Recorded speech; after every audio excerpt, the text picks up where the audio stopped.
Welcome back to Two Rail Fans. As you can see behind me, the layout looks a little different than it did at the end of the last video. We've been working on some preliminary painting here, getting ready to do some more scenery work.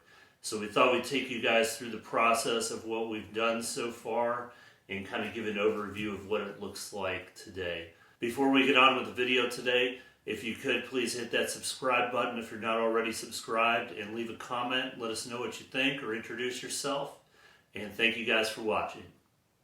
Alright, so looking down at this end of the layout, we had the Woodland Scenics Earth Undercoat. We did the top of the back edges there, 3 coats. It really took the 3 coats to get that moving. So basically we're going to start with this gray, this darker gray color. And we're looking for more of a look here that you would find in Pennsylvania, for example, an area where most of my family is from originally, where you have the horizontal rock formations. So we're going to go ahead and put this at a fast forward speed because honestly nobody wants to watch this super slow. One of the mistakes we made on the other end was not making sure that we had a solid base color of paint, and we're not going to make that mistake again. So absolutely everything that is white, we want to make sure that we get this gray on, just to make sure that nothing is showing through after we get the grass or paint the rest of the rock. The advice that we had seen on that we tried to follow on the other side, it said try and get 70% this color, 30% this color, painting in certain directions. I won't go into detail because I'm not thrilled with it.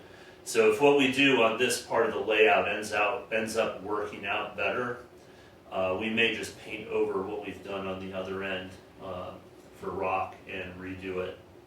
And that's what I'm kind of leaning towards at this point. So David gets kind of bored with this kind of a project, so I'm just trying to knock this out as quickly as possible. One of the things that you notice, and you'll see certain spots in this video where it seems like there's flakes that come off of the plaster, and there's really nothing you can do about that because you're going to have some flakes. Even though I've thoroughly vacuumed this twice before this point, before painting, there's still some additional flakes that came off. So before I do the second coat on this, I'm also going to go back and do a thorough vacuuming, and of course at the very end of the second base coat, after that's dry as well, we'll have to vacuum again. So this is going to be rock. Basically, the reason we ended up going with this kind of scenic feature, obviously we don't have a lot of room on the end of the layout, so we don't have room for a sprawling mountain or something like that. We really needed to have the turning radii all the way out as far as possible. So in order to do that, you need some kind of a cliff or carved out feature. So that's what we're looking for, is not a natural cliff, but something that would have been carved out. You'll see right here, I'm trying to get right down next to the track. This is the part of the layout that I honestly did not do a good job on at the beginning, before I went back and added tape over everything and plastic. Shout out to Dirk at Ohio Steam and Steel. I'll leave a link to the direct spot in his video where he talks about this.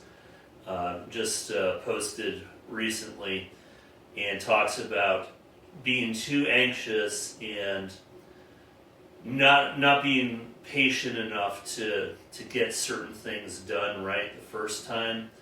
And I almost made that mistake again with the plaster. I'm glad I protected the layout because, as you can see, it did really turn out pretty clean, except a few spots in this section. Anything that's right up in the very edge of the plaster cloth, not really too worried about, or up to the cork roadbed. I'm just going to go ahead and give that a light coating of this as well, because that is going to be ballasted. the plan we're kind of following for this end of the layout, I should say that I'm following, especially when you're working with a young kid, you want to try and limit the downtime for the trains, because after all, the main part of this hobby is running trains. So I'm trying to do anything I need to do to have this pull out, this access point removed right now. And we're not going to have finished details, but we want to get as much of this done as possible, just so that once we get that back in place, I don't have to remove that again for a while. Overall, we're trying to get the entire layout done to a certain level where we have basic things finished. And then we can go back and add some details to the different scenes. So that's kind of the goal back here. We'll be doing static grass back there in an upcoming video. And I am also going to ballast that area as well. And even though we don't have a backdrop ready back there at this point, I am going to add a couple buildings back there with lights, so that when we put that industry access point back, we're good to just leave it there for a while we work on other parts of the layout. Honestly, this paint has covered quite well. This is just the cheapo Walmart stuff from their hobby section. I was surprised that the Woodland Scenics Earth Undercoat did not cover better and took 3 coats, but it did. So here I am working down this side of the incline. Just going to go ahead and get absolutely everything going down to the bottom here. Anywhere there's white. So we kind of decided to leave the plaster that was there because that's on the flat foam. Because there'll be some rock features later. So here's kind of a cliff face. We'll have a water feature also on the other side. I did paint the back side of this. Yeah, this cheapo Walmart paint really did a great job. So like I said, we have different colors of gray. We'll be adding some horizontal markings, trying to go along with the ripples that we have in the plaster cloth. Hoping with a solid base coat, once we get the second coat on here, that it will have a better result than what we had on the other side. One of the main issues I think we had on the other side of the layout is the light colored gray paint we were using was just too light of a color of gray. So we're trying to get shades that are a little closer together, and then the final coating will be some kind of a wash with super watered down black paint.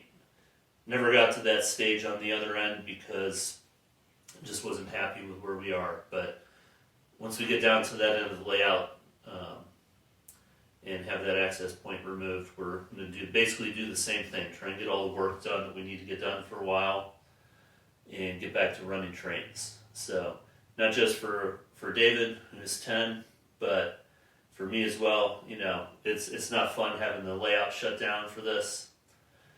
So we make sure we get everything up and running. This overall, the plaster cloth worked out great. No complaints about it. It looks, if you look at the back there, the coverage is so much better than the actual roll of plaster cloth. It was messy. I'm glad I ended up putting down the tape and the plastic, but overall I think the result was good. Right about where I'm painting right here, our plan is to have a culvert coming underneath that, and that's where the water is going to come in for this water feature. There's going to be some water coming off the back side of that pull-out. I don't want to say a waterfall, but if you've ever been to the northeast United States, you've probably seen some areas where there is water seeping out of rocks and it kind of collects down below. We're looking for more of that kind of effect. So that's going to be another project, but that's where the water's coming from. We'll go underneath that bridge, and we'll have a little culvert coming through to this area, and have a water scene there. So we're looking for a couple different spots for water on the layout, but obviously not a huge layout, so we need to be kind of creative. And we're going to kind of start with an overview from this end of the layout. There's our pullout that we haven't worked on yet. So you can see after one coat of this base color paint, I definitely need to go back and do a second coat. Even when you're painting it, it'll look like it's fully covered, but it seems like there are some areas that almost repel the paint here. But we got a good covering so far. I did come a little out. Basically anything that's white I'm trying to cover up. So regardless of whether that gets finished as stone or not, we definitely don't want white sitting on the layout. So after I'm done with this this video, I'm going to go back and give a second base coat and make sure we get absolutely everything covered. But you can see that back section looks a lot better just having that plaster cloth covered up. Have this incline done here. Same thing looking this way. Obviously that's going to be a tunnel. I totally missed that spot right there. So, but we wanted that obviously to be dark. Down this way, on this part of the layout right here, this little corner, we're going to have some kind of a small water scene here. And I'm not sure where it's going to cut off, but we're going to have some kind of a rock shore to the pond or whatever we have in there. But you can see how much better this looks, just simply getting plaster cloth on the layout and getting this covered up. At least we're making some progress on here. So that's the base coat. This is what it looks like with the base coat of the Woodland Scenics on there. That's 3 coats of that, by the way. I think I mentioned that earlier in the video. Got this new toy last week, Static King. I'm going to try our hand at some static grass up here. We're kind of leaving this pop-out access point not completely open, but open for the time being because we're going to be in and out of there. And next step, we're going to try static grass up there. Once we get the next coat of the base paint, as long as we're satisfied with the coverage, we're going to go ahead and start trying to use some different shades of gray and see if we can create some more authentic looking rock, but wanted to just make sure we had that completely covered. And that's probably it for today. So look out for a video coming up on our first try with static grass with the Woodland Scenic Static King. And we'll see you guys in the next one.